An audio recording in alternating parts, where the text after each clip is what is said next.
प्रिया के साथ दीपक ने क्या किया। सफेद कपड़ा पहने होने के बावजूद उसका सांवला रंग छिपाए नहीं छिप रहा था। करीब जाकर देखने से ही पता चलता था कि उसके गॉगल्स किसी फुटपाती दुकान से खरीदे गए थे। बालों पर कई बार कंघी फिरा चुका वह करीब 20-22 साल की उम्र का युवक पिछले 1 घंटे से बाइक पर बैठा कई बार उठक बैठक लगा चुका था। यानी कभी बाइक पर बैठता तो कभी खड़ा हो जाता। काफी बेचैन सा लग रहा था। इस दौरान वह गुटखे के कितने पाउच निगल चुका शायद उसे खुद भी पता नहीं होगा। गहरे भूरे रंग के गॉगल्स में छिपी उसकी निगाहों को ताड़ना आसान नहीं था। अलबत्ता जब भी उसने उन्हें उतारने की कोशिश की तो साफ जाहिर था कि उसकी निगाहें गर्ल्स स्कूल की इमारत के दरवाजे पर टकराकर लौट रही थी। तभी उस दरवाजे में से एक भीड़ का रेला निकलता नजर आया। अब तक बेपरवाह वह युवक बाइक को सीधा कर तन कर खड़ा हो गया। इंतजार के कुछ ही पल बेचैनी में गुजरे। तभी पसीना पसीना हुए उस लड़के के चेहरे पर मुस्कुराहट खिल उठी। उसने एक बार फिर से बालों पर कंघी फिराई और गॉगल्स ठीक से आंखों पर चढ़ाए। मुंह की आखिरी पिट से थूकते हुए होठों को ढक्कन की तरह बंद कर लिया। तेजी से अपनी तरफ आती लड़की को पहचान लिया था। वह प्रिया ही थी। प्रिया खूबसूरत थी और उसके चेहरे पर कुलीनता की छाप थी। खूबसूरत टॉप ने उसमें गजब की कशिश पैदा कर दी थी। बाइक घुमाते हुए उसने पीछे मुड़कर देखने की कोशिश नहीं की, लेकिन उसे एहसास हो गया था कि प्रिया बाइक की पिछली सीट पर बैठ चुकी थी। तभी उसे अपनी पीठ पर पैने नाखून चुभने का एहसास हुआ और हड़बड़ाया स्वर सुनाई दिया, प्लीज जल्दी करो, मेरी सहेलियों ने देख लिया तो गजब हो जाएगा। बाइक पर किक मारते ही लड़के ने पूछा, कहाँ चलना है, सिटी मॉल या? फराटा भरती बाइक के शोर में लड़के को सुनाई दे गया था, कहीं भी जहां तुम ठीक समझो। कहीं भी? प्रिया की आवाज में घुली बेचैनी को वह समझ गया था। फिर भी मजाकिया लहजे से बोला, तो चले वही जहां पहली बार। बाकी शब्द पीठ पर चुभते नाखून की पीड़ा में दब गए, लेकिन इस बार उसके कतर में मजाक का फुट नहीं था। तो फिर सिटी मॉल चलते हैं। नहीं, वहां नहीं, प्रिया जैसे तड़प कर बोली, तुम समझते क्यों नहीं, मुझे तुमसे कुछ जरूरी बात करनी है। तभी दीपक ने अपने एक हाथ पीछे बढ़ाकर लड़की की कलाई थामने की कोशिश की तो उसने अपना गोरा नाजुक हाथ उसके हाथ में दे दिया और उसकी पीठ में चिपक गई। दीपक को बड़ी सुखद अनुभूति हुई। तभी बाइक जोर से डगमगाई। उसने फौरन लड़की का हाथ छोड़ दिया और बाइक को काबू करने की कोशिश करने लगा। क्या हुआ? लड़की घबरा कर बोली। अब वह दीपक की पीठ से परे सरक गई। बाइक का पहिया बैठ गया मालूम होता है। दीपक बोला, शायद पंचर है। उसने बाइक को सड़क के किनारे लगाते हुए खड़ी कर दी। अब तक वे शहर से काफी दूर आ चुके थे। यह जंगली इलाका था और आसपास घास के घने झुरमुट थे। तब तक प्रिया उसके करीब आ गई थी। उसने आसपास नजर डालते हुए कहा, अब वापस कैसे चलेंगे? उसके स्वर में घबराहट घुली हुई थी। लड़के ने एक पल चारों तरफ नजरें घुमाकर देखा। चारों ओर सन्नाटा पसरा हुआ था। दीपक ने प्रिया की कलाई थामकर उसे अपनी तरफ खींचा। प्रिया ने इस पर कोई ऐतराज नहीं जताया, लेकिन अगले ही पल अर्थपूर्ण स्वर में बोली, क्या कर रहे हो? तन्हाई हो, लड़का लड़की दोनों साथ हो और मिलन का अच्छा मौका हो तो लड़का क्या करेगा? उसने हाथ नचाते हुए कहा। प्रिया छिटक कर दूर हो गई। यह सब गलत है। यह सब कुछ शादी के बाद। अभी कोई गड़बड़ नहीं। अभी तो वापस कैसे जाएंगे वो सोचो। मैंने बेचैनी जताई। कितनी देर हो गई? घर वाले पूछेंगे तो उन्हें क्या जवाब दूंगी? करीब 1 घंटे बाद दोनों चौपाटी पहुंचे और वहां बेतरतीब कतार में खड़े एक कुल्फी वाले से फालूदा खरीदा। गिलास में भरे फालूदे का हर चम्मच निगलने के बाद प्रिया दीपक की बातों पर बेसख्ता खिलखिला रही थी। उनके बीच हवा गुजरने की भी जगह नहीं थी, क्योंकि दोनों एक दूसरे से पूरी तरह सटे हुए थे।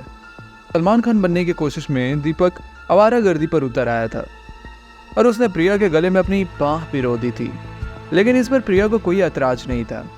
उसने फालूदा खाकर गिलास ठेले वाले की तरफ बढ़ा दिया। प्रिया के पर्स निकालने और भुगतान करने तक दीपक कर्जदार की तरह बगले झांकता रहा। उसने ऐसे मौकों पर मर्दों वाली तहजीब दिखाने की कोई जहमत नहीं उठाई। तभी 3 युवक मोटरसाइकिल पर आए और प्रिया के पास आकर रुके। शायद ये दीपक के यार दोस्त थे। उन्होंने हाथ तो उसकी ओर हिलाया, लेकिन असल में सब प्रिया की तरफ देख रहे थे। प्रिया ने उड़ती सी नजर उन पर डाली और दूसरी तरफ देखने लगी। उन्होंने दीपक का हाल पूछा तो वह उनकी तरफ बढ़ा और दांत निपोड़ने के साथ ही मोटरसाइकिल पर पीछे बैठे लड़के के पीठ पर धौल जमाया। ऐसे ही मूड बन गया था यार आइसक्रीम खाने का। बढ़िया है यार, इस बार वह लड़का बोला जो बाइक चला रहा था। वह प्रिया से मुखातिब होकर बोला, मैं आपके फ्रेंड का जिगरी दोस्त। कमसीन लड़की की सिसकियों से भंग हो रही थी। उसका चेहरा आंसुओं से तरबतर था। वह कहीं शून्य में ताक रही थी। शायद कुर्सी पर बैठे उसके माता पिता थे। उनके चेहरे सफेद पड़ चुके थे। शर्म और ग्लानि के भाव उनके चेहरे पर साफ दिखाई दे रहे थे। पुलिस ऑफिसर शायद प्रिया की आपबीती सुन चुका था। उसका चेहरा गंभीर बना हुआ था। उन्होंने सवालिया निगाहों से प्रिया की ओर देखा। तुम्हारी उस लड़के से जान पहचान कैसे हुई? प्रिया का मौन नहीं टूटा। इस बार ऑफिसर की आवाज में सख्ती का पुट था। जो कुछ हुआ तुम्हारी नादानी से हुआ, लेकिन अब मामला पुलिस के पास है, तो तुम्हें सब कुछ बताना होगा कि तुम्हारी उस लड़के से मुलाकात हुई कैसे। प्रिया ने शायद पुलिस ऑफिसर की सख्ती भांप ली थी। एक पल वह उलझन में नजर आई, फिर मरियल सी आवाज में बोली, एक बार मैं शॉप पर कुछ खरीद रही थी, लेकिन जब पैसे देने लगी तो हैरान रह गई। मेरा पर्स मेरी जेब में नहीं था। उधर दुकानदार बार बार तकाजा कर रहा था। कैसी लड़की हो, जब पैसे नहीं थे तो क्यों खरीदा यह सब? मुझे याद नहीं रहा कि पर्स कहाँ गिर गया था, लेकिन दुकानदार के तकाजे से मैं शर्म से गड़ी जा रही थी। तभी एक लड़का, मेरा मतलब दीपक, अचानक वहां आया और दुकानदार को डांटते हुए बोला, कैसे आदमी हो तुम? लड़की का पर्स गिर गया तो इसका मतलब यह नहीं हुआ कि तुम उसे इस तरह बेइज्जत करो। अगले ही पल उसने जेब से पैसे निकालकर दुकानदार को थमाते हुए कहा, यह लो तुम्हारे पैसे। इसके साथ ही वह मुझे हाथ पकड़कर बाहर ले आया। प्रिया ने डबडबाई आंखों से पुलिस ऑफिसर की तरफ देखा और बात को आगे बढ़ाया। यह सब कुछ इतनी अफरा तफरी से हुआ कि मैं उसे ना तो पैसे देने से रोक सकी और ना ही उससे अधिकार पूर्वक हाथ पकड़कर खुद को शॉप से बाहर लाने का कारण पूछ सकी। फिर क्या हुआ? पुलिस ऑफिसर ने संतावना देते हुए पूछा। फिर अगली मुलाकात कब हुई और यह मुलाकातों का सिलसिला कैसे चल निकला? इस बार वहां बैठे दंपत्ति एकटक बेटी की ओर देख रहे थे। उनकी तरफ से आंखें चुराते हुए प्रिया ने बातों का सूत्र जोड़ा। फिर यह अक्सर स्कूल की छुट्टी के बाद मुझसे मिलने लगा। हम कभी आइसक्रीम शॉप जाते, कभी मूवी, फिर कभी गार्डन में बैठे बतियाते रहते। मतलब वह लड़का पूरी तरह तुम्हारे दिलो दिमाग पर छा गया था। प्रिया ने एक पल अपने माता पिता की तरफ देखा। उनका हैरत का भाव प्रिया से बर्दाश्त नहीं हुआ, लेकिन पुलिस ऑफिसर की बातों का जवाब देते हुए उसने कहा, हाँ मुझे अच्छा लगने लगा था। वह जब भी मिलता मुझे गिफ्ट देता और कहता, बड़ी हैसियत वाला हूं मैं, शादी तुमसे करूंगा। अभी शादी की उम्र है तुम्हारी? पुलिस ऑफिसर के स्वर में भारीपन था। प्रिया चाह कर भी बहस नहीं कर सकी। उसने सिर झुकाए रखा। दरअसल सहेलियां कहती थी कि जिसका कोई बॉयफ्रेंड नहीं उसकी कोई लाइफ नहीं। बस मुझे दीपक को पाकर लगा कि मेरी लाइफ बन गई है, क्योंकि तुम्हें बॉयफ्रेंड मिल गया था, इसलिए। पुलिस ऑफिसर ने बीच में ही बात काटते हुए कहा, क्या उससे फ्रेंडशिप का तुम्हारा माता पिता को पता था? जब तुम देर सवेर घर आती थी तो क्या बहाना बनाती थी? पुलिस ऑफिसर ने तीखी निगाहों से दंपत्ति की तरफ देखा, लेकिन वे उनसे आंख नहीं मिला सके। उसकी मम्मी ने अपना बचाव करते हुए कहा, हमसे तो इतना कहा जाता था, आज सहेली का बर्थडे पार्टी है तो एक्स्ट्रा क्लास में लेट हो गया, या फिर। लेकिन पति को घूरते देख उसने अपने होठ सील लिए। पुलिस ऑफिसर ने बात काटते हुए कहा, कैसे गैर जिम्मेदार माँ बाप हैं आप। लड़की जवानी के दहलीज पर कदम रख रही है, उसके आने जाने का कोई समय नहीं है और आपको उसकी कदे फिक्र नहीं है। लड़की की बर्बादी का असली जिम्मेदार तो आप हैं। मेरी नजरों में तो सजा के असली हकदार भी आप ही लोग हैं। लड़की को घूरते हुए पुलिस ऑफिसर ने बोला, बॉयफ्रेंड का मतलब भी समझती हो तुम? बॉयफ्रेंड वह है जो हिफाजत करे, भलाई सोचे। तुम पेरेंट्स को बेवकूफ बना रही थी और लड़का तुमको इमोशनल बेवकूफ बना रहा था। पुलिस ऑफिसर के स्वर में हैरानी का गहरा पुट था।